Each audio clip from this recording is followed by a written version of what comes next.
At some point after becoming a parent, you realize the old rules don't apply anymore.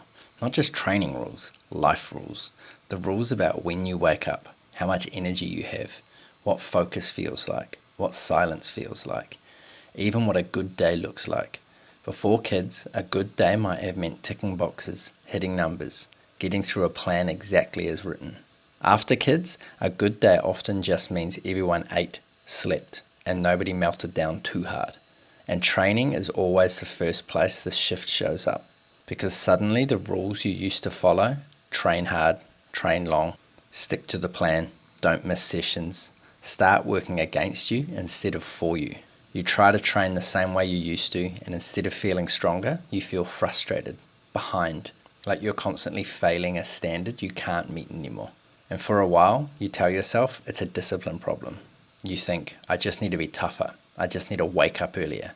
I just need to stop making excuses. But eventually, if you're honest, you realize something quieter and more uncomfortable. The rules were written for a life you don't live anymore. So this video is an advice. It's not a program. It's not a transformation story. It's just me sharing the real training rules I live by now as a dad. Nothing fancy, nothing impressive, no hacks, just the rules that let a dad fitness routine survive real life. Why I stopped listening to fitness rules altogether.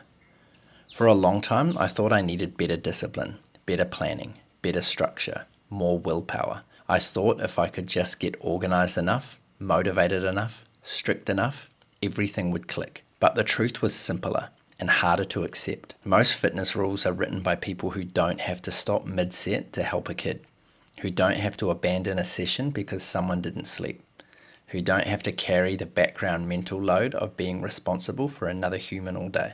Those rules assume your body is the main priority. Dad life doesn't work like that. Your body is part of a bigger system now, a system that includes other people's needs, emotional regulation, noise and interruption, unpredictable schedules, nights that don't reset you. So every time I tried to force myself into a rigid training framework, I felt like I was fighting for my own life. And eventually I stopped asking, what's the best training method? And start asking, what rules let me keep moving without fighting my life? This question changed everything because it shifted training from something I had to defend to something that could coexist with being a dad. Rule 1.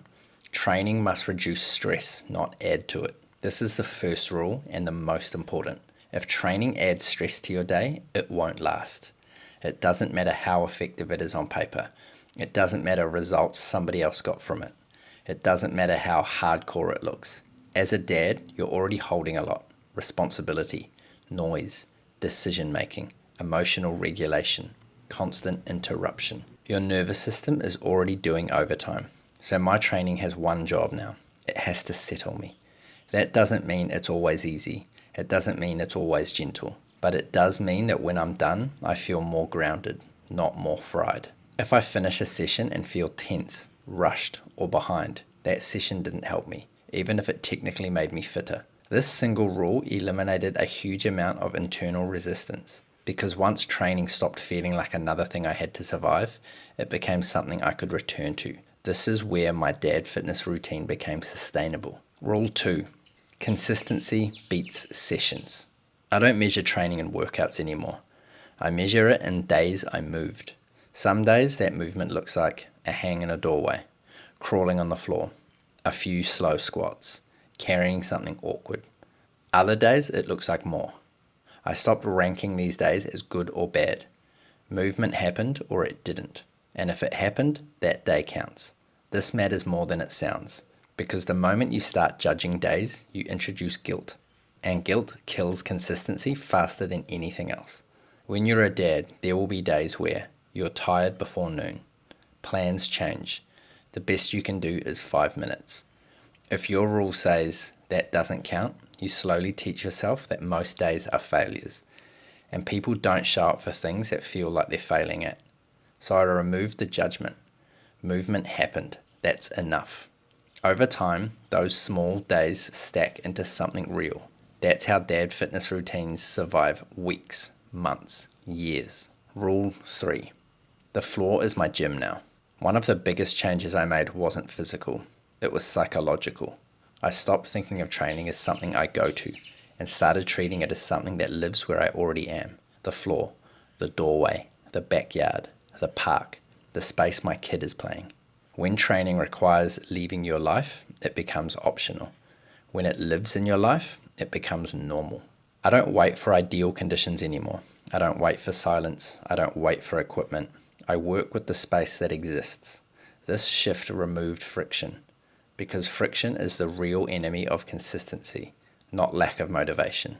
This is when training stopped feeling like a task and started feeling like a background rhythm.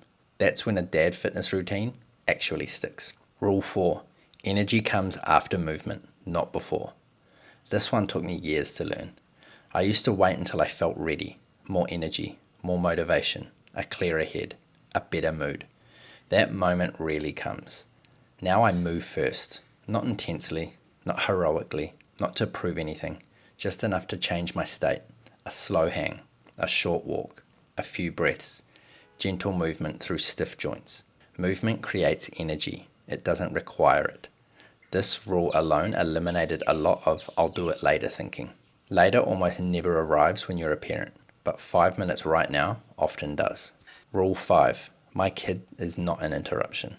This was a big mindset shift. For a long time, I treated my kid as the thing stopping me from training. Every interruption felt like something being taken from me, and underneath that was resentment. Now I don't pretend my kid never interrupts training. She does, but I stopped treating that as a problem. Sometimes crawling becomes play. Sometimes carrying becomes strength. Sometimes chasing becomes cardio. Not every session, not forced, not performative. But when it happens naturally, I let it count. This rule removed resentment, and resentment quietly ruins training. When training becomes something you have to protect from your kids, it becomes fragile. When it adapts around them, it becomes durable. Rule 6, enough is enough. I don't chase exhaustion anymore.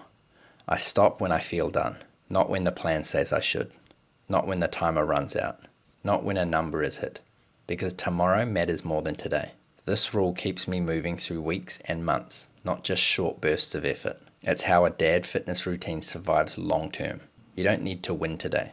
You need to still be moving next week. If your training feels messy right now, that doesn't mean you're failing.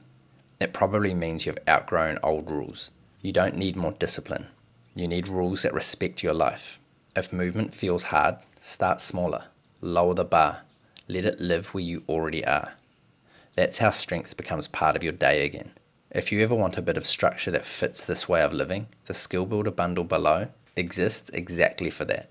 Short, simple, flexible. No pressure. But even without them, you're not broken. You're just a parent with a full life. And that life can still hold strong.